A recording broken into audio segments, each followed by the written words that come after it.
you're Yes. insured or if you're a contractor, this is something that you don't want to do, Mhm. and it's going to hurt you if you do. Chris, what am I talking about? Yeah, you're talking about something very, very specific. And, we get it.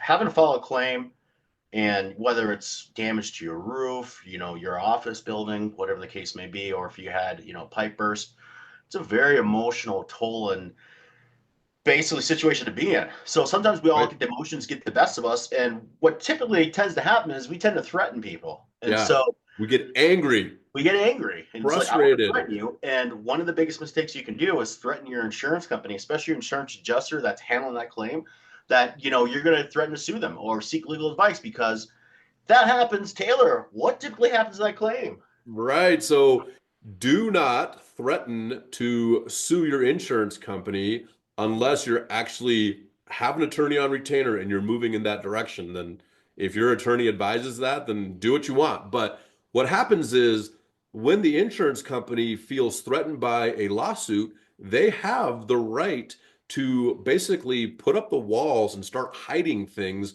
from Mhm. you or your attorney that you might hire in 6 months from now because you threatened them in anger.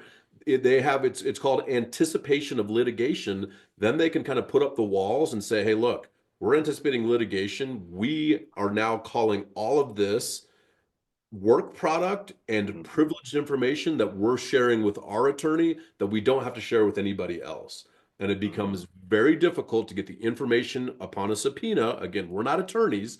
Yeah. We know how to read, and I've been in this situation. So just understand that it makes it very difficult for you from that point.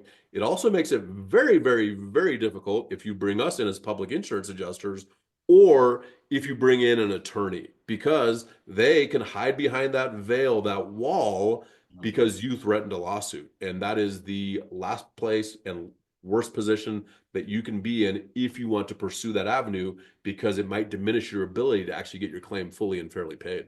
Yeah. Yeah.